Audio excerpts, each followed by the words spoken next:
Bismillahirrahmanirrahim. Assalamualaikum warahmatullahi wabarakatuh. Di sini kami akan menjelaskan tugas besar kelompok kami, yaitu klasifikasi SMS spam menggunakan metode naif Bayes.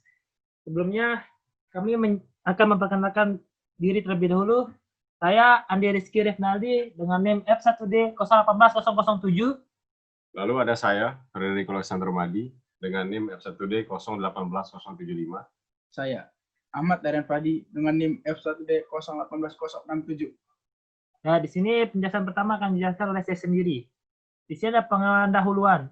Naif Bayes merupakan algoritma machine learning yang memanfaatkan teorema Bayes untuk membuat prediksi dan klasifikasi. Seperti dilihat rumusnya seperti yang ada di kursor. Ya, penjelasannya misalnya kita mencoba untuk mengklasifikasikan sebuah SMS sebagai spam atau HAM. HAM itu tersebut bukan spam. Dan kita perlu menghitung p-spam.sms dan p-not-spam/sms. Probabilitas manapun yang lebih tinggi akan menjadi prediksi pengklasifikasi. Dataset yang digunakan merupakan SMS spam collection dataset. Berdasarkan rumus di atas dapat kita sesuaikan dengan kasus ini kita menjadi seperti berikut ini. Selanjutnya, langkah-langkah yang akan dilakukan. Pertama, mencari nilai p-spam dan p-ham. Yang kedua, mencari nilai p-SMS spam dan p-SMS ham. Dan langkah selanjutnya, ya bawah sedikit bang, mencari nilai p-SMS. Ya, oke. Selanjutnya lanjut masuk ke codingan. Di sini kami akan memakai dua cara, yaitu dengan cara manual dan dengan cara library scikit-learn. Pertama, yang cara manual di sini, langsung saja kita coba memastikan set data dalam codingan. Pertama, kita mengimport library pandas yang bernama PD. Selanjutnya, kita membaca dataset tersebut yang nama datasetnya spam.csv. Dan selanjutnya, kita dapat menampilkan data dengan df.head. Di sini datanya dapat terlihat, kita hanya menampilkan 5 data dan terdapat 2, 3, 4, 5 kolom. Di sini kolom ke-3, 4, 5 ini bernilai kosong. Jadi kolom 3, 4, 5 ini kita harus hapus terlebih dahulu biar jelas gitu. Selanjutnya kita di sini menghapus kolom yang tidak digunakan dan menamai kolom 1 dan kolom 2 tersebut dengan tipe untuk kolom 1 dan SMS untuk kolom 2. Setelah tersebut kita akan menampilkan datanya seperti hasil yang ini.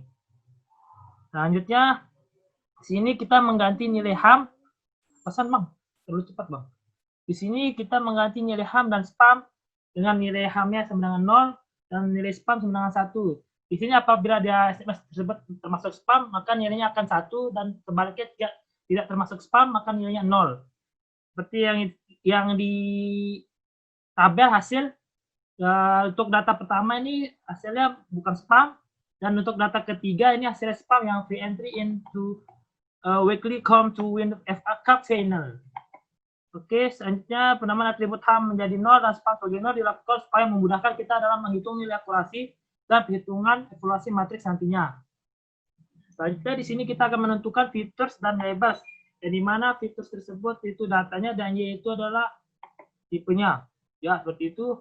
Selanjutnya menentukan jumlah data latih dan uji. Di sini trend size-nya itu berukuran 80% atau 0,8.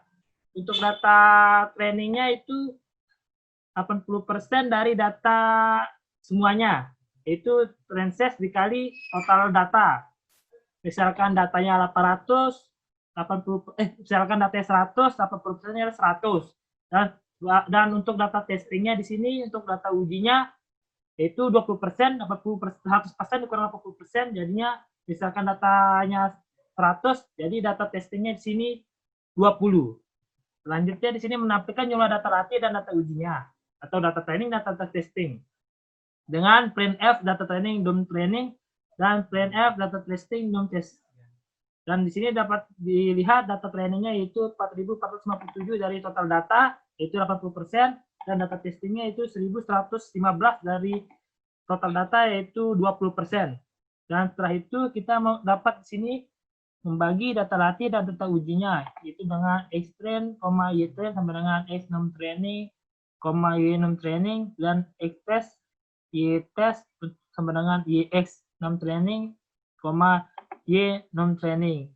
Oke, selanjutnya akan dijelaskan oleh teman saya, Frederico Alexander Madi. Terima kasih. Oke, penjelasan yang selanjutnya adalah mengenai metode dari training. Jadi fungsi ini digunakan untuk melatih program berdasarkan data yang sudah kita simpan. Jadi di sini X itu adalah tipenya. Terus di sini tuh isi teksnya itu atau isi kalimatnya yang dijelaskan sama Ande tadi di atas. Terus di sini ada variabel dham sama dspam. Nah, di sini dia dideklarasikan sebagai array yang nanti datanya itu kalau sudah kita masukkan di metodenya itu dia bakal disimpan di sini dulu untuk ngecek mana yang ham dan mana yang spam.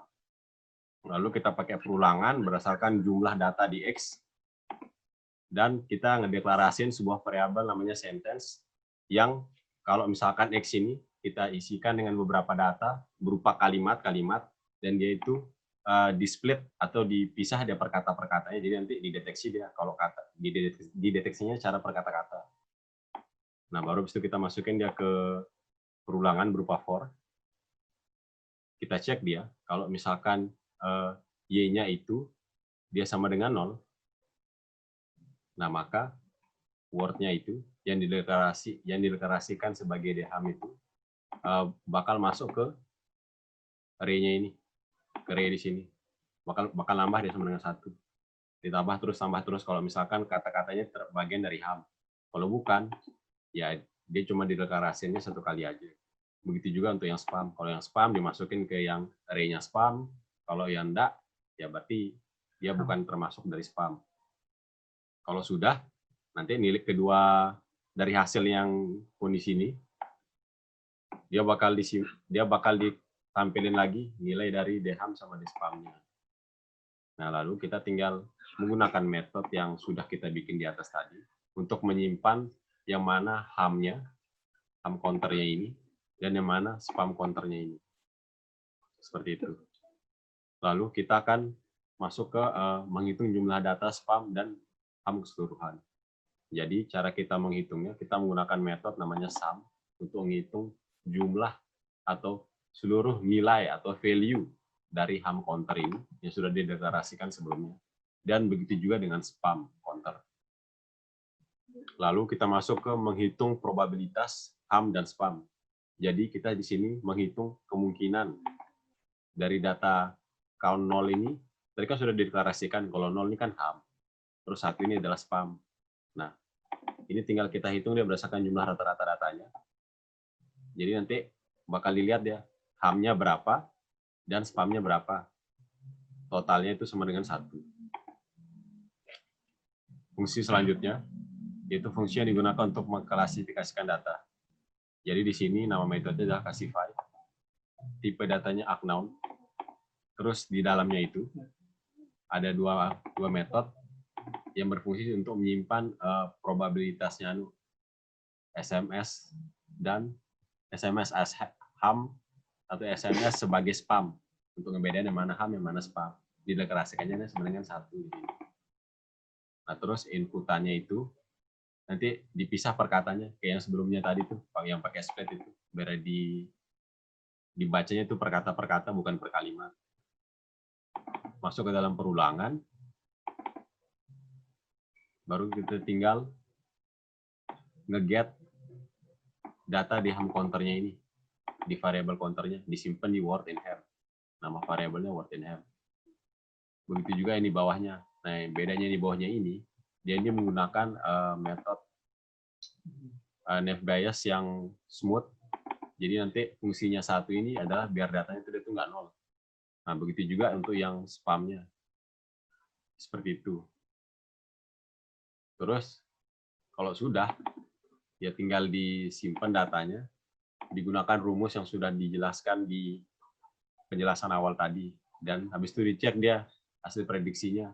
Kalau misalkan final ham-nya itu, dia lebih besar daripada spam, berarti data ini termasuk, atau kalimat di teks itu termasuk ham. Tapi kalau misalkan enggak, berarti dia termasuk spam. Seperti itu. Nah, lalu kita bakal masuk ke fungsi untuk menghitung evaluasi matriksnya. Jadi di sini nama metodenya adalah Find Evaluation Matrix. Nah, isi parameternya itu ada validation set dan validation labels. Nah, terus di sini juga ada variabel namanya TP, TN, FP, FN. Maksudnya ini adalah untuk true positif, ini true negatif, ini false positif, dan ini false negatif. Yang mana semuanya itu bernilai awalnya itu adalah 0. Lalu kita masuk ke perulangan. Di dalam perulangan ini, kita bakal ngeklasifikasiin dia. Buat metode untuk nyimpen ngeklasifikasiin, habis itu kita cek dia. Kalau misalkan guess-nya ini, kalau misalkan dia 1, dan validation labels-nya juga 1, berarti dia masuknya ke true positif. Kalau guess-nya 0, dan validation labels-nya 0, berarti dia ke true negatif. Kalau guess-nya 1, validation labels-nya 0, berarti dia ke false positif. Sisanya berarti dia masuk ke false negatif. Nah, lalu kita hitung akurasinya berdasarkan jumlah dari true positif dan true negatifnya dari total jumlah data validation set. Recall dari true positif dibagi true positif ditambah false negatif. Precision-nya true positif dibagi true positif ditambah false positif. Nah, habis itu datanya di return dah. Akurasinya, recall-nya berapa, precision-nya berapa, terus juga F1-nya. Oh, ini juga kelupaan tadi. Jadi 2 dikali precision-nya, dikali recall-nya. Habis itu precision dibagi precision ditambah recall. Dari metode ini. Nah, habis itu kita tinggal memasukkan argumen berupa data. Jadi akurasi, recall, precision, dan F1 ini kita masukin nih datanya. Kan sebelumnya kan sudah ada tuh datanya X-test sama Y-test. Yang tadi di awal tuh sudah kayak dibagi sama trainnya kan juga tadi. Nah, ini ibaratnya ini sampelnya nih, yang 2 nih. Habis itu dari metode ini kan kita tinggal tampilin yang mana akurasinya berapa dalam bentuk float ditampilinnya, recall-nya juga berapa dalam bentuk float. Maksudnya TGF nih jadi cuma 3 digit di belakangnya aja yang ditampilin. Precision-nya berapa, terus F1 score-nya berapa. Didapatkanlah hasil seperti ini. Yaitu akurasinya ya 0,915 atau sekitar 0, atau 91% lah. Begitu juga di bawahnya. Terus untuk penjelasan practice using scalar ini nanti bisa dijelaskan oleh rekan saya Ahmad Renfan. Oke, baik. Saya akan menjelaskan tentang practice using skitch-learn. Oke, baik. Pertama kita akan membagi data latih dan uji dari berdasarkan features dan labels yang telah kita tentukan dengan data uji sebanyak 20% dari dataset. Oke, pada library from skitch-learn.model-selection, import train test split xtrain, xtest, ytrain, ytest sama dengan train test split. Dalam kurung dalam kurung x, y, test size-nya ukuran 0,2, random state sama dengan 42. Jadi untuk menggunakan pengklarifikasi naive Bayes dari library skitch-learn, pertama-tama kita perlu mengubah data menjadi format yang dapat digunakan oleh skitch-learn. Untuk melakukannya, kita akan menggunakan objek convectorize. Kegunaannya itu adalah untuk membuat kumpulan data berdasar jumlah kata yang muncul dari data latih sebagai acuan untuk diaplikasikan pada data uji nantinya. Oke, pada library selanjutnya itu ada from skitch-learn.future extraction.text import convectorize. Counter sama dengan convectorize. Di bawahnya lagi con.fit dalam kurung xtrain. Jadi di bawahnya ini adalah merupakan hasil dari konfigurasi di atas. Oke, untuk dokumentasi Count Factorize dapat dilihat sini, tidak perlu. Saya rasa langsung saja ke